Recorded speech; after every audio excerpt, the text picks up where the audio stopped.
하나님 말씀 보겠습니다. 하나님 말씀 누가복음 8장 9절에서 15절까지 말씀입니다.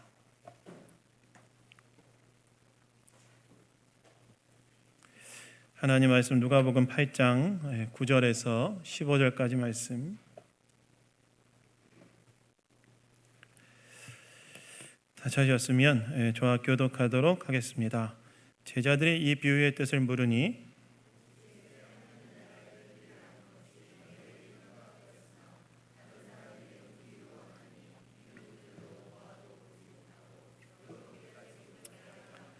이 비유는 이러하니라. 씨는 하나님의 말씀이요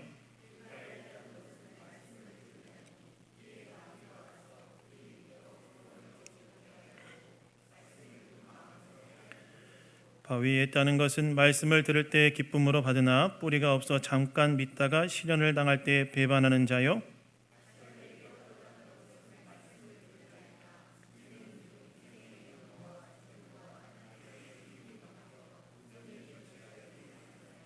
함께 하겠습니다. 좋은 땅에 있다는 것은 착하고 좋은 마음으로 말씀을 듣고 지키어 인내로 결실하는 자니라. 아멘. 아멘. 말씀의 결실을 맺기 위하여 라는 제목으로 하나님 말씀 나누기 원합니다. 여러분, 우리가 예수를 믿고 난 이후에 우리에게 부여되어지는 매우 중요한 신분이 한 가지가 있습니다. 저 여러분이 예수를 믿고 난 이후에 저 여러분에게 부여되어지는 중요한 신분 중에 하나는 무엇이냐? 바로 예수 그리스도의 제자라는 신분입니다. 여러분, 제자는 어떤 사람입니까? 제자는 어떤 사람이냐면 예수님과의 인격적 관계 속에서 그분을 따르는 것을 삶의 궁극적인 목적으로 삼고 살아가는 자가 제자입니다. 제자는 무엇이냐? 예수님의 제자란 예수님과의 인격적 관계 속에서 예수님 그분을 따르는 것을 삶의 궁극적인 목적으로 삼고 따르는 자, 그가 바로 예수님의 제자라는 거예요. 그래서 실제로 우리가 예수님을 영접할 때 우리는 그분을 누구로 영접합니까? 주와 그리스도로 영접하죠. 즉 그리스도, 우리를 죄에서 구원하시는 구원자로서 예수님을 영접할 뿐만이 아니라 주, 우리가 정말 충성으로 따라야 될 분으로 예수님을 영접한다는 거예요. 그래서 여러분, 우리는 그래서 예수님의 제자가 되는 것은 예수님을 주님의 자리에 모시고 그분을 따르는 것 한 가지를 궁극적인 목적으로 삼아 살아가는 것, 그것이 바로 예수의 제자의 삶이라고 할 수 있다는 것입니다. 그렇다면 예수님의 제자로 예수님을 따른다는 건 뭘 말할까요? 예수님의 제자로 예수님을 따른다는 것은 바로 예수님의 말씀을 따른다는 것을 의미합니다.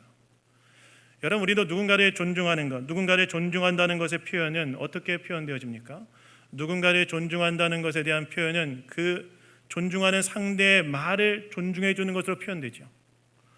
마찬가지로 예수님을 존중하고 예수님을 따른다는 것은 예수님의 말씀을 따른다는 것을 의미한다는 거예요.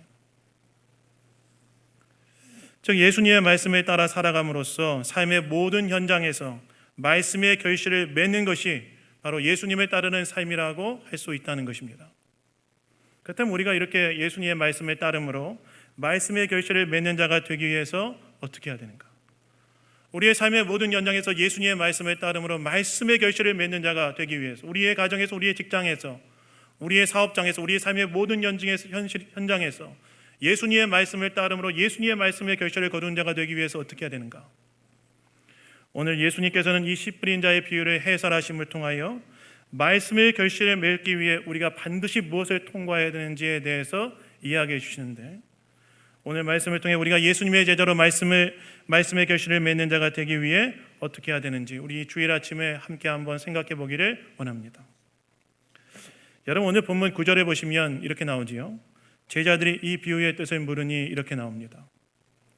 지난주에 우리가 함께 나누었던 것처럼 예수님께서는 자신에게 나온 수많은 무리에게 씨 뿌리는 자의 비유에 대해서 말씀하십니다. 그 비유의 내용은 무엇이었습니까? 씨 뿌리는 자가 씨를 뿌려 나간데 더러는 길가에 떨어짐에 밟히고 공중의 새가 와서 먹었고, 더러는 바위 위에 떨어짐에 싹이 났다가 습기가 없으므로 말랐고, 더러는 가시떨기에 떨어짐에 가시와 함께 자라도 기운을 막아 죽었고, 더러는 좋은 땅에 떨어짐에 나서 100배의 결실을 하였느니라 라는 그 비유를 말씀하시고, 들을 귀 있는 자는 들으라고 그 비유를 끝내십니다.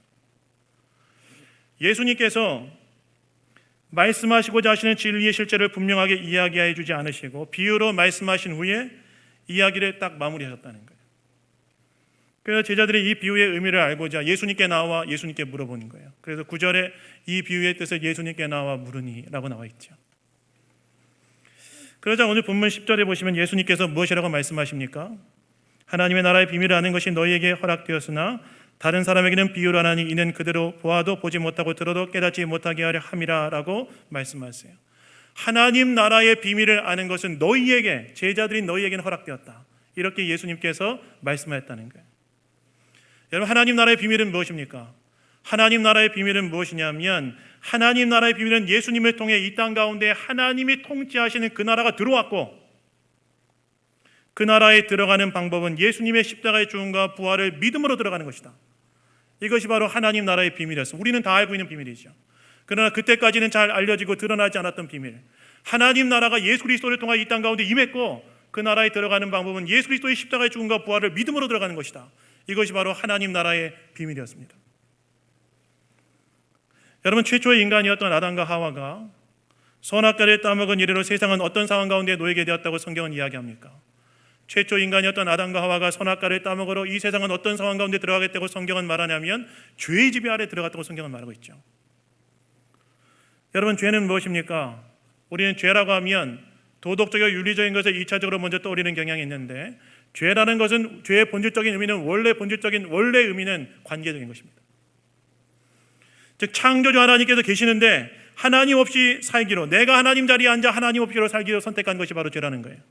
그래서 여러분, 선악과를 따먹을 때 뱀이 최초 인간이었던 아담과 하와를 유혹할 때 뭐라고 유혹합니까? 그 선악과를 따먹으면 어떻게 된다고 이야기하죠? 누구처럼 된다고 이야기합니까? 하나님처럼 된다. 그래서 인간이 어떻게 합니까? 하나님께서 동산 안에 있는 모든 실과는 마음대로 먹되 선악을 알게 하는 나무의 열매를 먹지 말라는 하나님의 말씀을 얼기고 선악을 알게 하는 나무의 열매를 따먹게 되죠. 즉 죄라는 무엇이라는 거예요? 죄라는 것은 하나님 말씀에 불순종하는 것도 죄지만 죄라는 것은 또 본질적으로 피조물인 인간이 창조주 하나님을 인정하지 않고 내가 하나님의 자리에 앉아 하나님 노릇하며 살아가는 것, 그래서 선택한 것이 바로 죄라는 거예요. 그래서 그 이후에 인간은 다 어떤 상태에 있다고 성경은 말합니까? 이 죄의 지배 아래 선한 사람은 선한 사람대로도 죄를 짓고 악한 사람은 원래 악한 대로 죄를 짓고 이 세상을 살아가는 모든 사람들은 바로 죄의 지배, 창조자 하나님을 인정하지 않고 자기가 하나님의 자리에 앉아서 자기의 욕심대로 살아가고 있는 것이 인간이 직면한 영적 현실, 죄의 지배 아래에 놓여있는 영적 현실이라고 성경은 이야기하고 있지 않습니까? 그런데 바로 이러한 죄의 지배 아래에 놓여있는 이 땅 가운데 하나님이 통치하시는 새로운 나라, 하나님의 나라가 시작됐다는 거예요. 그래서 여러분, 예수님께서 갈릴리에서 공생의 사역을 시작하시면서 하셨던 첫 번째 일성이 무엇이었습니까? 예수님이 갈릴리 사역을 시작하면서 첫 번째 했던 말씀은 때가 찼고 하나님 나라가 가까이 왔으니 회개하고 복음을 믿어라. 타락 이래로 죄의 지배 아래 놓이는 이 피조 세계 전체에 하나님이 통치하시는 새로운 나라가 열렸는데, 그리고 그 나라에 들어갈 수 있는 방법이 생겼는데 그것이 무엇이냐? 회개하고 복음을 믿는 것. 자기가 지금까지 살아왔던 삶에서 돌이켜서 예수 그리스도의 십자가의 죽음과 부활을 믿는 것. 그러면은 죄의 지배를 받는 이 세상에서 하나님이 통치하는 새로운 나라에 들어가 새로운 나라의 백성으로 살아갈 수 있다. 그것이 바로 하나님 나라의 비밀이었어요. 그래서 여러분, 마태복음 11장 11절에서 예수님께서 뭐라고 말씀하십니까? 이렇게 말씀하시죠. 세례 요한 때부터 지금까지 천국은 침노를 당하나니 침노하는 자는 빼앗느니라. 이 말씀은 어떤 말씀이냐면 예수님 이후로, 세례 요한 이후로 예수님의 공생애까지 천국이 강력하게 이 땅 가운데 밀려 들어오고 있는데, 세례 요한부터 예수님의 공생애 지금까지 천국이 죄로 깨어진 이 땅 가운데 강력하게 밀고 들어오고 있는데, 이에 대한 반대급부로 그러한 천국을 침노하는 자, 천국에 대하여 폭력적으로 저항하는 일들이 일어나고 있다. 그런데 예수님께서 뭐라고 말씀하세요? 그럼에도 불구하고 하나님 나라의 비밀은 선포되고 있고 그 나라에 들어오는 자들이 있으며 제자들은 바로 이 하나님 나라의 비밀, 예수 그리스도의 십자가의 죽음과 부활이 그 나라에 들어가 하나님의 다스림을 받는 백성이 되는 길을 믿도록 깨닫는 것이 허락된 자들이라는 거예요. 그래서 여러분, 여러분 예수님을 믿고 있다면, 예수 그리스도를 믿고 있다면 그건 너무나 귀한 것입니다. 하나님께서 깨닫도록 허락해 주셨기 때문에 믿음으로 지금 하나님이 통치하시는 그 나라의 백성으로 살아갈 수 있기 때문에 그렇습니다. 지난 2부 예배 때 교회에 거의 처음으로 발길한 청년이 한 명 있었어요. 몇 주 전에 새벽 예배 친구 따라 한번 왔다가 그때 처음 교회 왔다고 그랬었어요. 그러고 나서 지난주 2부 예배 때 왔습니다. 근데 그 청년이 예배 끝나고 가는데 제가 좀 인사를 했는데 그 청년이 저에게 한 말이 제가 너무나 감동이 됐어요. 저에게 딱 끝나고 그 친구는 그 친구의 말에 따르면 이제 교회 두 번째 온 거죠. 왔는데 제가 어제 지난주에 딱 끝나고 이제 가는데 저한테 인사를 하는데 뭐라고 얘기하냐면 이렇게 인사를 하더라고요. 목사님, 그러니까 예수를 믿는 것이 정말 축복인 거네요. 그렇게 얘기하더라고요.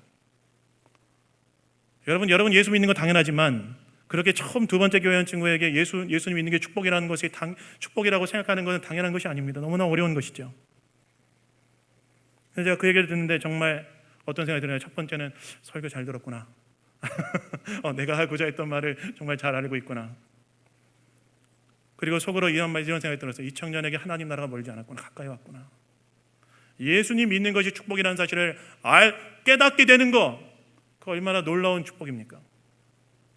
그래서 여러분, 예수 믿는 것이 얼마나 축복인지 여러분 기억하십시오. 예수 믿어 구원받아 죽어서 천국 가는 것도 축복이지만 거기에서 끝나는 것이 아니라 이 땅에서 하나님의 다스림을 받으며 그분과의 관계 속에서 그분과 동행하며 살아갈 수 있는 삶을 얻었다는 것 자체가 놀라운 축복인 거예요. 그래서 요한복음에서 예수님께서 뭐라고 말씀하십니까? 영생은 무엇이냐? 곧 유일하신 참 하나님과 그의 보내신 자 예수 그리스도를 아는 것입니다. 영생이란 무엇이냐? 유일하신 참 하나님과 그의 보내신 자 예수 그리스도를 아는 것. 안다라는 것은 무엇을 말하는가? 그분과의 인격적인 관계 속에 살아가는 것. 예수 그리스도의 십자가의 죽음과 부활을 통하여 하나님과의 인격적인 관계를 회복하고 그분과의 사랑의 사귐을 누리며 이 땅에서 그분과 동행하며 살아가는 것. 인생의 희노애락을 그분께 아리고 그분과 동행하며 살아가는 것. 그것이 바로 영생이고 예수를 믿는 순간 그 영생에 참여하는 자가 되는 것이고, 이것은 우리의 개인적인 종말, 즉 죽음을 넘어서도 계속 지속된다는 거예요. 그건 예수 믿는 것이 얼마나 큰 축복입니까? 그건 예수 믿는 게 얼마나 축복입니까? 예수 믿어 구원받아 이 땅 가운데서 하나님과 동행하며 살아갈 수 있는 삶의 놀라운 은혜를 얻은 것. 이 하나님과의 동행은 우리 개인적인 종말로 끝나는 것이 아니라 죽음 이후에도 계속되는 것. 또 거기에서 끝나는 것이 아니라 예수님 이 땅 가운데 재림하실 때 우리 또한 몸으로 부활하여서 영원히 하나님을 찬양하며 살아가는 삶을 얻게 되는 것. 이 놀라운 축복이 예수를 믿는 것으로 얻게 되어지니 우리는 얼마나 놀라운 축복을 얻은 자들입니까?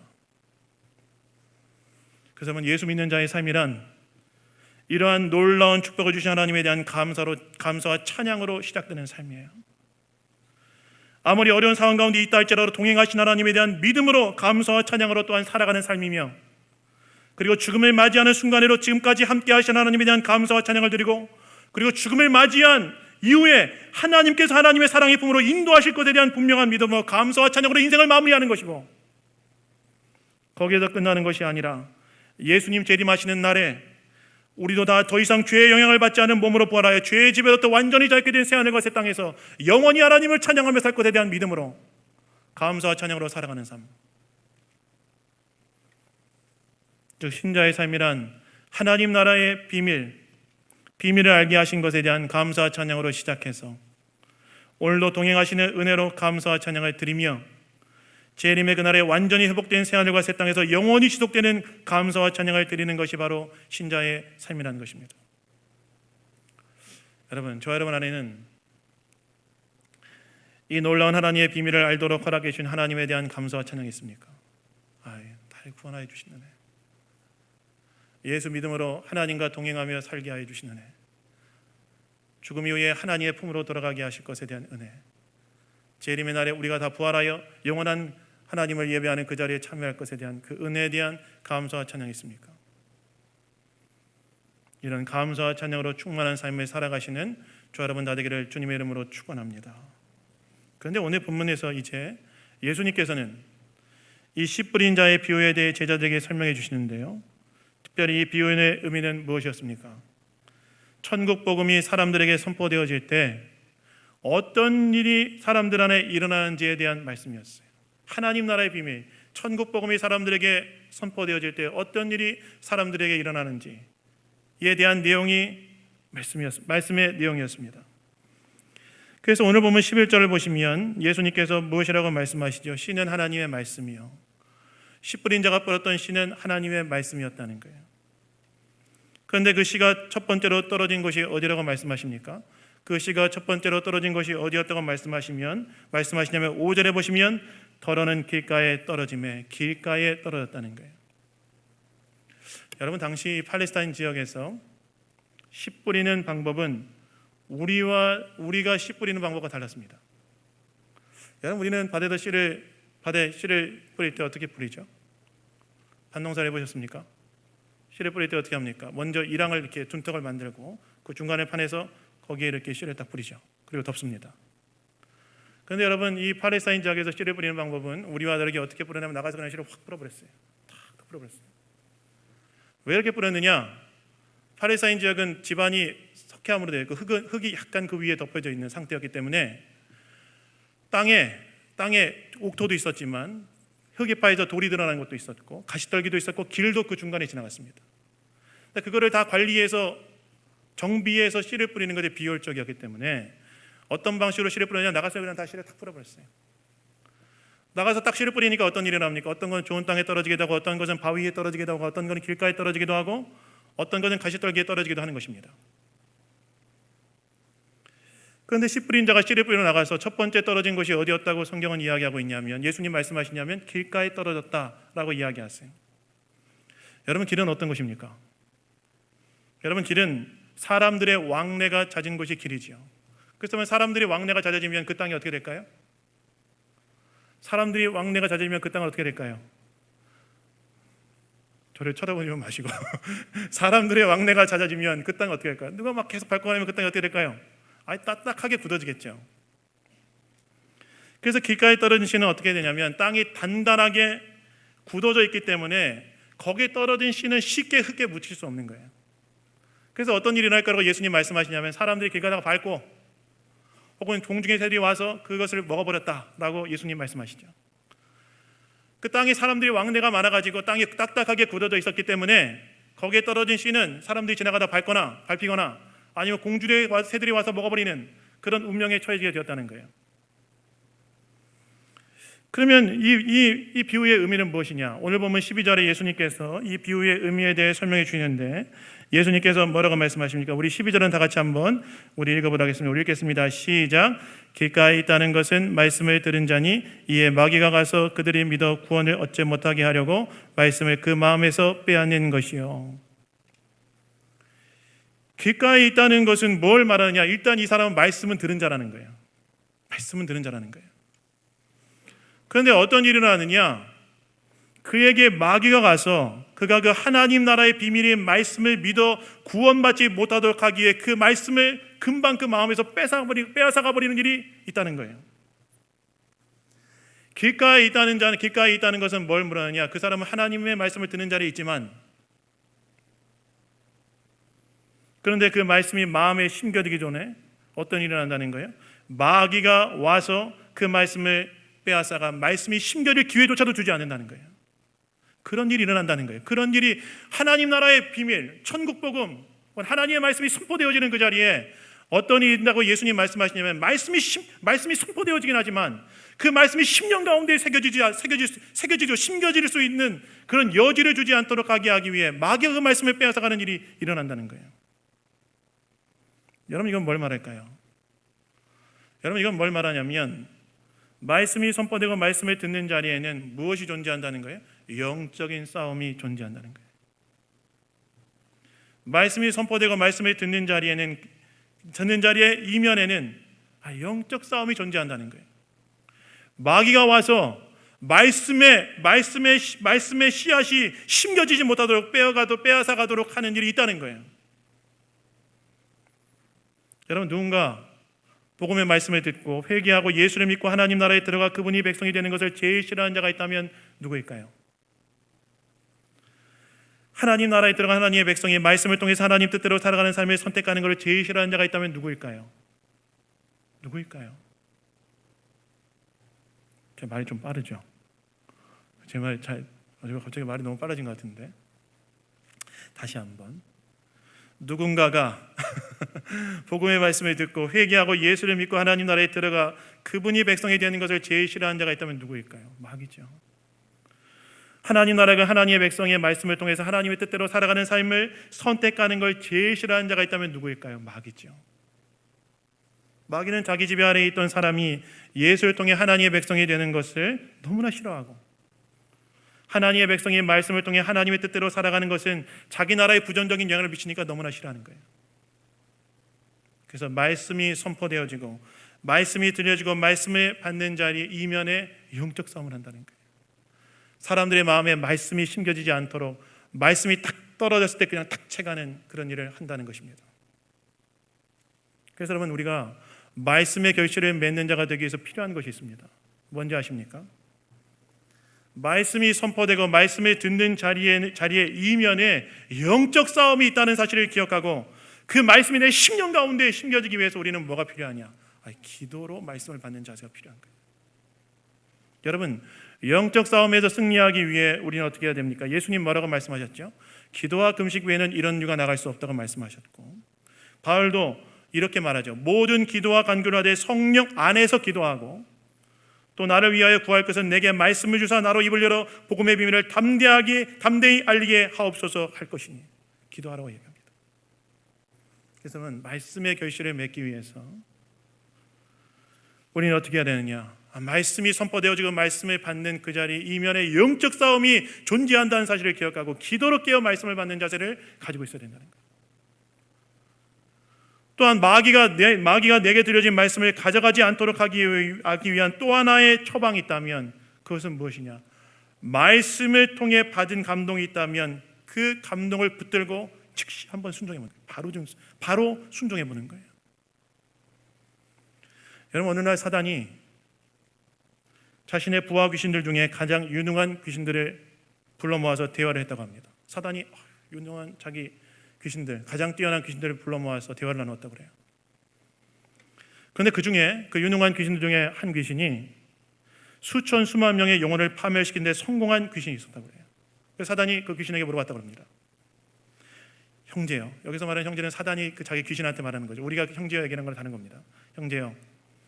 그대가 그렇게 많은 영혼을 파멸시킬 수 있었던 비결은 무엇이었는가? 이렇게 물었다고 그래요. 그때 그 유능한 귀신이 이렇게 말했다고 합니다. 너무나 간단합니다. 너무나 간단합니다. 그렇게 얘기했다고 그래요. 그 뭐냐? 그 비결이 무엇이냐 물어보니까 이렇게 했다고 그래요. 저는 그들에게 이렇게 말했습니다.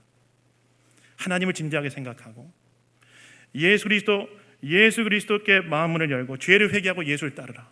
자기 이렇게 말한다고 그래요. 그래서 사단이 깜짝 놀라며 반문했다고 그래요. 그들에게 그러게 말했다고?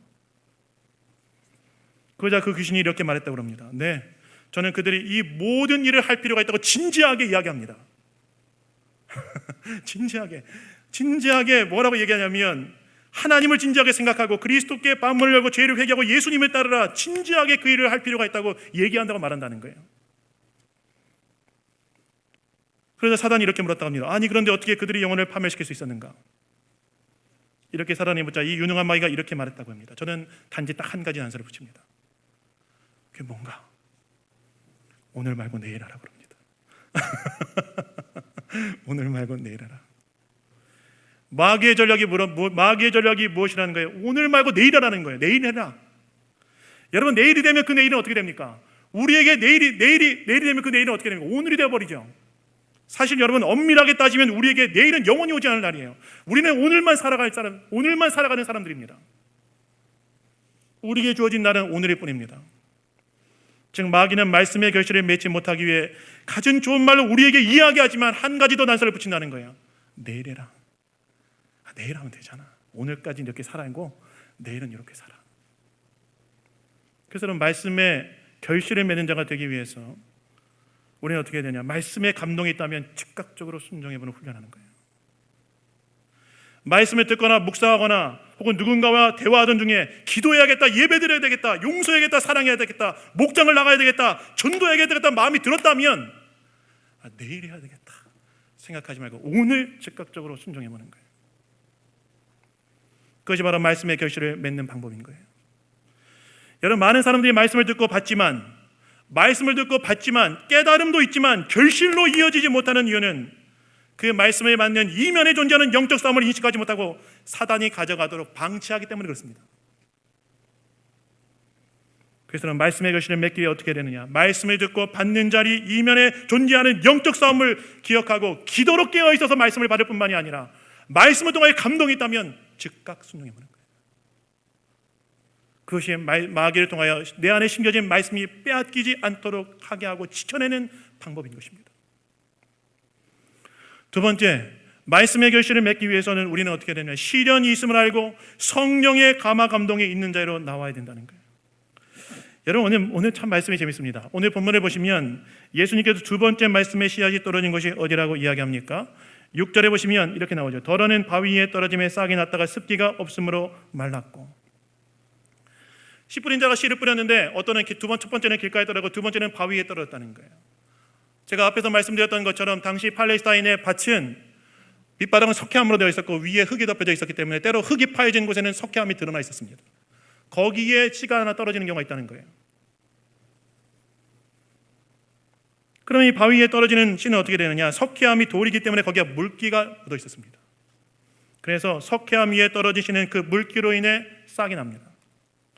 그런데 어떤 일이 발생하냐? 같은 사건을 기록한 마태복음에 보면 예수님께서 이렇게 조금 더 구체적으로 말씀하시는데 한번 들어보십시오. 더러는 흙이 얕은 돌밭에 떨어짐에 흙이 깊지 아니하므로 곧 싹이 나오나 해가 돋은 후에 타서 뿌리가 없으므로 말랐고. 바위 위에 떨어진 씨는 물기가 있기 때문에 싹이 났지만 태양이 떠오르자 그 물기가 말라지고 그로 인해 타 죽었다는 거예요. 여러분, 이 비유의 의미는 무엇일까요? 13절에 보시면 이 비유의 의미에 대해서 예수님 말씀하시는데 우리 13절은 다 같이 한번 우리 읽어보도록 하겠습니다. 우리 13절 읽겠습니다. 우리 읽겠습니다. 시작. 바위 위에 있다는 것은 말씀을 들을 때 기쁨으로 받으나 뿌리가 없어 잠깐 믿다가 시련을 당할 때 배반하는 자요. 예수님께서 이 비유의 의미에 대해서 뭐라고 설명하시냐면 이 사람은 말씀의 씨가 뿌려졌을 때는 그래도 반응은 한다는 거예요. 심겨진다는 거예요. 기쁨으로는 받는다는 거예요. 이렇게 살아야지. 말씀대로 이렇게 살아야지. 기쁨을 하나님의 말씀을 받는다는 거예요. 그런데 어떻게 된다는 거예요? 말씀으로 인해 시련이 오면, 말씀으로 인해 손해를 보거나 말씀으로 인해 어려운 상황 가운데 발생하거나 말씀으로 인해 내가 또 수고로운 삶을 살아가게 된다면 배반한다는 거예요. 주님 따르는 자리를 떠나버린다는 거예요. 여러분, 사실 우리가 말씀대로 살면 우리가 어떻게 되는지 아십니까? 우리가 말씀대로 살면 어떻게 되는지 아십니까? 거기에 반드시 따라오는 것이 있는데 우리가 말씀대로 살면 거기에 반드시 뭐가 따라오냐? 시련과 고난이 따라옵니다. 왜요? 우리가 예수를 믿고 하나님의 통치를 받고 하나님의 뜻대로 살려면 반드시 거기에 일어나는 일이 있는데 세상과의 충돌이 일어납니다. 세상은 죄의 욕심을 따라 살아가지만 우리는 하나님의 뜻대로 살려고 애를 쓰기 때문에 그렇습니다. 그래서 바울이 뭐라고 말합니까? 무릇 그리스도 예수 안에서 경건하게 살고자 하는 자는 핍박을 받을 것이다. 하나님의 뜻대로 살려가면 세상과의 충돌이 나고 핍박을 받을 수 있다는 거예요. 맞지 않습니까? 때로는 우리가 주님 뜻대로 살려가다 보면 손해도 봐야 되고 포기도 해야 됩니다. 그렇죠. 조금 더 세상에서 정직하게 살려고 하기 때문에 예수님 뜻대로 정직하게 살려고 해야 되기 때문에 때로 손해도 보고 포기도 해야 됩니다. 희생도 해야 됩니다. 그리고 주님을 위해 살기 위해 우리는 더 열심히 살아야 됩니다. 남들 쉴 때 때로는 쉬지 못하고 남들 자기 마음껏 살 때 우리는 주를 위한 수고를 더 감당해야 됩니다. 그런데 바위 위에 떨어진 씨를 가진 자는 어떻게 된다는 거예요? 그런데 그런 곳이 오면 말씀에 대한 반응이 있긴 했지만 말씀을 들을 때는 기쁨으로 하나님의 말씀을 받지만 그것으로 인한 시련이 오면 더 이상 주님께로 나아가지 않고 자기 이익을 따라간다는 거예요. 배반하느니라. 여러분, 우리가 말씀에 대한 반응이 있지만 시련 속에서 이익을 따라가는 삶을 계속해서 살아가면서 주님께로 돌이키지 않으면 어떤 일이 일어나는지 아십니까?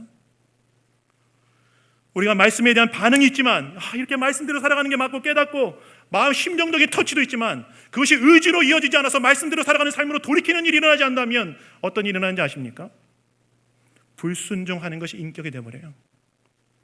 그 삶이 됩니다. 너무너무 무서운 일이 일어나요. 말씀을 깨닫긴 해요. 이렇게 살아야 돼. 감정적인 터치도 있어요. 기쁨으로 받습니다. 그러나 이것을 정말 말씀으로 살아가기 위한 삶의 헌신으로 이어지지 않으면 어떻게 되느냐? 그 불순종하며 살아가는 삶이 인격이 되어버려요. 얼마나 무섭습니까? 그런 삶이 어떻게 주님의 능력이 임하고 주님의 권세가 부어지고 말씀의 결실을 맺을 수 있겠습니까? 그러면 어떻게 해야 되는가? 말씀의 씨앗이 시련 속에도 계속해서 자랄 수 있도록 해줘야 돼요. 내 안에 내가 기쁨으로 나왔던 그 말씀의 씨앗이 시련 속에서도 계속해서 말씀의 씨앗이 결실을 맺을 수 있도록 계속해서 자랄 수 있도록 해주는 일을 우리가 해야 된다는 거예요. 그게 뭘까요? 오늘 예수님의 비유를 보시면 힌트가 하나 나옵니다. 여러분, 무엇이 없음으로 싹이 말랐다고 예수님 말씀하시죠? 무엇이 없음으로 싹이 말랐다고 말합니까? 오늘 본문을 보시면 6절에 보시면 뭐가 없음으로 싹이 말랐다고 나오죠? 습기가 없음으로. 그래서 여러분, 말씀의 씨앗이 시련 속에도 계속해서 자랄 수 있도록 하기 위해서는 우리에게 뭐가 필요한지 아십니까? 습기가 필요합니다. 습기는 뭘까요? 근데 답답하게도 주님은 여기에서 습기가 뭔지를 말씀해 주지 않으세요. 그러나 성경 전체의 문맥 속에서 이 습기에 대해 유추해 볼 수 있는데요, 이 습기는 무엇이냐? 바로 성령의 감화감동입니다. 성령의 감화감동. 실제로 고린도전서 12장 3절에서 바울이 무엇이라고 말합니까? 그러므로 내가 너희에게 알리노니 하나님의 영으로 말하는 자는 누구든지 예수를 저주할 자라 하지 아니하고 또 성령으로는 아니하고는 누구든지 예수를 주시라 할 수 없느니라. 성령이 아니고서는 예수를 주로 고백할 수 없느니라. 즉 어떤 시련 속에도 예수님의 주되심을 고백하며 주님의 말씀에 따라 살아갈 수 있는 것은 오직 성령의 감화 감동으로 된다는 거예요. 그래서 여러분, 우리가 정말 말씀의 결실을 맺는 자가 되기 위해서 어떻게 해야 되는가? 말씀의 씨앗이 심겨질 뿐만이 아니라 그 말씀의 씨앗이 내 안에 어떤 시련 속에서도 결실을 맺기 위하여 끊임없이 습기를 제공해 줘야 되는데, 그것이 무엇이냐? 성령의 감화 감동. 성령의 감화 감동이 있는 자리에 나를 딱 갖다 놔야 된다는 거예요. 여러분, 그 성령의 감화 감동이 있는 자리가 어디일까요? 예수님 뭐라고 말씀하셨죠? 두세 사람이 모인 곳에 내가 너희와 함께 있다. 바울은 뭐라고 말합니까? 너희가 하나님의 성전인 것과 하나님의 성령이 너희 가운데 계신 줄을 알지 못하느냐. 주님의 이름으로 구원받은 자들이 함께 모여 주님을 예배하고 주님의 말씀으로 도전받고 사랑의 교제를 하는 그 자리로 모여 한다는 거예요. 거기서 우리는 우리 안에 심겨진 말씀의 결실을 거두기 위한 습기, 즉 성령의 감화 감동을 받는다는 것입니다. 그래서 여러분, 말씀의 결실을 맺기 위해 우리는 어떻게 해야 되냐? 성령의 감화 감동이 있는 자리에 우리를 갖다 놔야 됩니다. 지난주부터 하반기 목장 모임이 시작됐습니다. 제가 목장 모임을 위해서 매일 새벽마다 하나님께 기도하는 제목이 한 가지가 있어요. 뭐냐? 하나님을 경험하는, 살아계신 하나님을 경험하는 목장 되게 주옵소서 기도합니다. 찬양할 때 하나님의 임재를 경험하고, 서로의 삶을 나눌 때 하나님의 치유를 경험하고, 서로 위해 기도할 때 하나님의 능력을 경험하고, 영혼권을 통하여 하나님의 구원을 경험하는 목장 되게 하여 주옵소서 기도합니다. 근데 막 목장이 어떤 곳이에요? 목장이 바로 성령의 감화 감동이 있는 곳이라는 거예요. 왜요?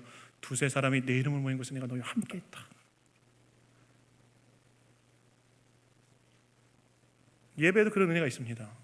그러나 목장으로 모일 때는 우리의 마음을 나눌 수 있고 서로의 이야기 속에도 도전과 위로와 교정이 일어나는 은혜를 누릴 수 있어요. 그래서 여러분, 말씀의 결실을 맺기 위해서 해야 되겠습니다. 성령의 감화 감동이 있는 자리, 그 자리에 우선순위를 두고 딱 하는 거예요. 결단하고 가는 거예요. 즉각 헌신해 보는 거예요. 그것이 시련 속에서도 버텨내고 견뎌내어 결국에는 말씀의 결실을 맺는 그 풍성한 삶으로 우리 인생을 이끌어간다는 것입니다. 사랑하는 여러분, 우리는 시련 속에도 말씀의 결실을 맺기 위해 성령의 감화 감동이 있는 그 자리로 나아가고 있습니까?